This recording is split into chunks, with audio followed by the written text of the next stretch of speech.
Hi, chemistry. How are you? I'll be honest, not a lot of you have come to office hours. So I assume for many of you that just means that watching these videos, reading your textbook, and everything has been enough to get you through, to get that homework done, and to get those quizzes aced. Excellent work. Hey, if you're not doing well, just remember there's office hours Monday, Wednesday, and Friday at 1 p.m.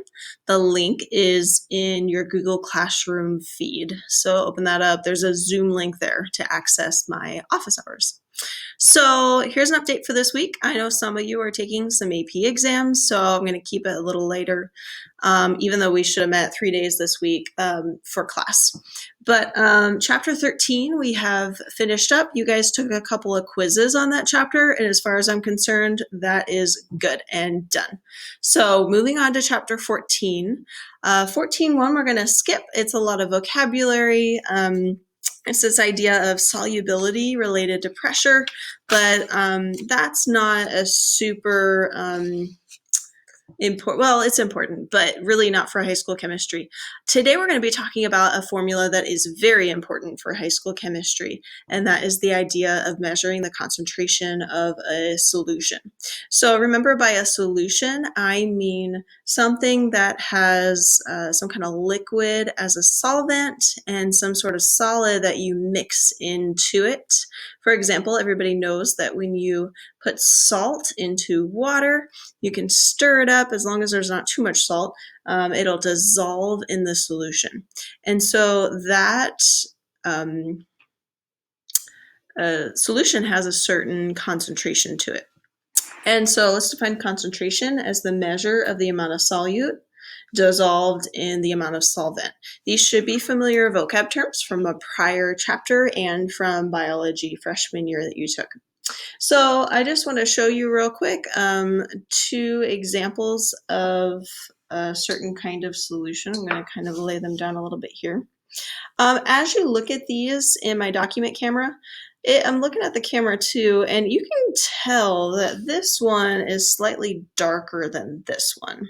So probably this substance has a higher concentration than this substance. Hopefully you can kind of see that, yeah. But it's kind of hard just subjectively to kind of say, hey, this one's, I don't know, 1.5 times, doubly, triple the amount of concentration as this one. So we need to establish some sort of number system for this. In fact, what I did to make these solutions is I made this one doubly concentrated compared to this one. So we're going to use a term called molarity in this chapter, and you could say that this beaker has a molarity of 2, and this test tube has a concentration of 1 molar. And so this is 2 molar, this is 1 molar. You can barely tell the difference. Even here as I'm looking at it in person, they look pretty close to me. But I know because I made these solutions that this one is doubly concentrated versus this one. So just for the practical reason of just being able to represent this with numbers, you know, you're a chemist in the lab, you need to be able to figure out how do I represent how concentrated something is that I made. So that is that for now. Make sure if this is your second time through, you're pausing this video to scratch some notes down. So the first way to represent concentration is percent by mass. We simply take the mass of the solute, the salt for example, and divide by the mass of the solution. Now notice it's the solution on the bottom and not the solvent. So the solution implies that this is a total mass of solute and solvent together. And then of course, because it's a percent, you multiply by 100 to finish up the problem and put it in percent form. This example says, what is the percent by mass of potassium nitrate in a solution made by mixing 5.4 grams of potassium nitrate? Now that's going to be the mass of your solute with 260 milliliters of water. Now the water is your solvent, but notice that we need the mass of the solution on the bottom. I'm going to give you a couple of hints on this problem, and then I'm going to ask you to push pause to try it out first yourself. One little thing you need to remember from a prior chapter that we covered is that 1 milliliter of water is equal to 1 gram of water, because water has a density of 1 over 1. So when they say milliliters in a problem, it's good as a chemist to know that that means grams as well. In fact, these two basically define each other by standard. So 1 mil of water is 1 gram of water. A mil is about this much. It's kind of small, but it's definitely something you can see. It's a little cube of water. That's 1 gram. By the way, that only holds true for water, so don't try to apply this concept to something else. Water is the only thing that it really works perfectly for. So that is the amount of water. Make sure when you throw this into your denominator, you calculate the entire mass of the solution for the bottom. Divide, multiply by 100. All right, it's your turn. Push pause. And here's the answer. We'll take the mass of the solute, which is 5.4 grams, divided by the mass of the solvent. I told you it was a 1-to-1 switch from mils to grams, so you can call that 260 grams instead of 260 mils given in the problem. You have to add that 5.4 in the denominator, and that's what I was talking about. It's the solution, not just the solvent. So the solution is the solute plus the solvent together, which I did backwards. This is a solute plus the solvent together. That's better. And then times 100. Here's what I got in my calculator. We're rounding to about 2 sig figs here, 5.4. So I'll call this 2.0% concentrated. Grams cancel here. When you add units, they actually keep their identity. So overall, you're adding grams, but that's still grams, right? When you add two weights, it's not grams plus grams is grams squared or something funky like that. Something that's weight in grams plus weight in grams is weight in grams. So grams divided by grams here, it's kind of like, you can almost think about like taking these and factoring them out and then canceling them. So basically your grams cancel here and you just get the unit of percent. So that's the first way to represent the percent. And here's the second way to represent concentrations. It's percent by volume. So this time we're going to use a volume instead of a mass to divide out and represent our concentration. Of course, you multiply by 100 at the end to get it into percent units. So try out this problem. What's the percent by volume of isopropyl alcohol in a solution mixing 75 mils of the alcohol with enough water to make 288 mils of solution?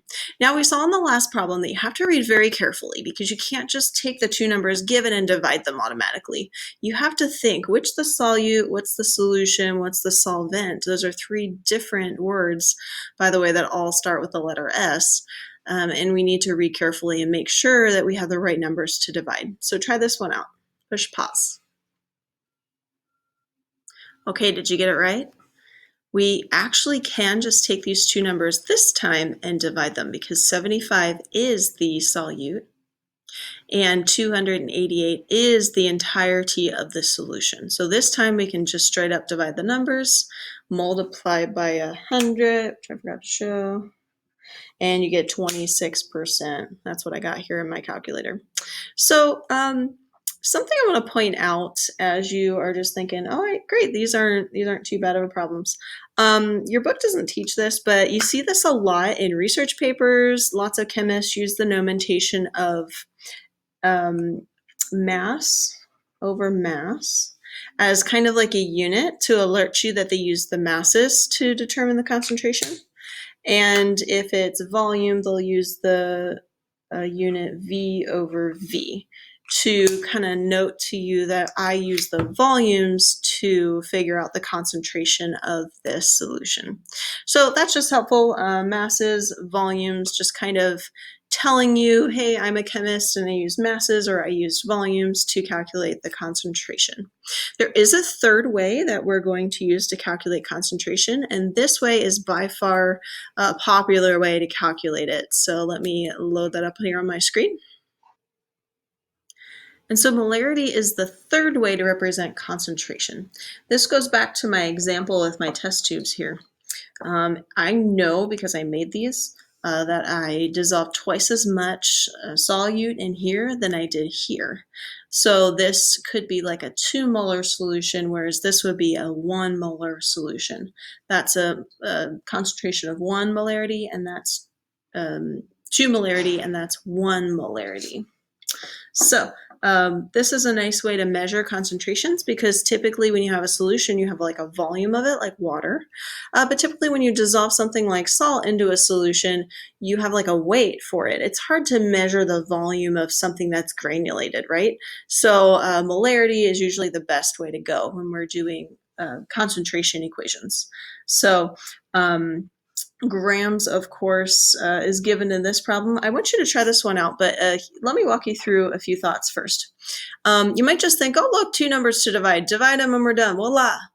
But not so fast, because you have to make sure you're in the right units. And this is half the time the battle with chemistry, is just making sure you're using the right units all throughout the problems. So on the top, we need moles of the solute, but suddenly we're given grams of the solute. So you're going to have to use some stoichiometric calculations to convert this to grams.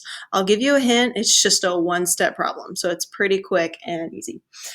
This is in milliliters. You'll have to get that to liters. So milliliters and liters are a factor of 1,000 off from each other. Go ahead and try this problem out. Push pause and unpause when you're done. And here's how you get to the answer. Remember, we need moles on top and liters on bottom to divide these out to find molarity. So our first battle is to get grams to moles. Hey, grams of salt on top, grams of salt on the bottom. And we're trying to get to moles, so put a mole up top. And then you think, aha, I know how to do this. Moles per gram, that's a molar mass. And you look at your periodic table. Sodium plus chlorine is 1 mole of salt. So tally that up, you get 58.443 grams per mole of salt. That's our molar mass. Divide these numbers to get the amount of moles at NaCl. Excellent. Now we have the value that goes in the top of the fraction. Now we need liters of solution. We're given milliliters, so we need to convert that as well. It's told that we're working with an aqueous solution, so that means this is water for our solvent. Mils of water on the top, mils of water on the bottom. And we're trying to get to liters. You have to know these conversion factors like we learned in chapter 2. There's 1,000 mils in 1 liter.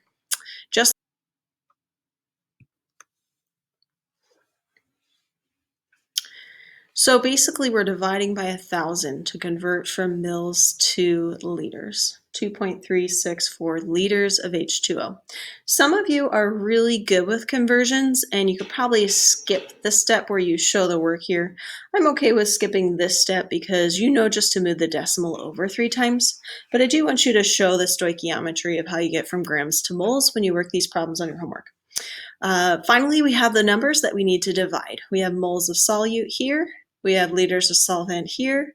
Divide the numbers, and you get 0.103 molarity. Molarity is represented with a capital M. This ends up being a unit as well, so you can use that for your units for the final answer, which is now done. So follow these example problems on your homework. Lots of division in here, but you always have to think first, before I divide the numbers, do I have the right numbers to divide? So follow those thoughts and get that homework done. And gosh, good luck on all those APs you may be taking this week and next week.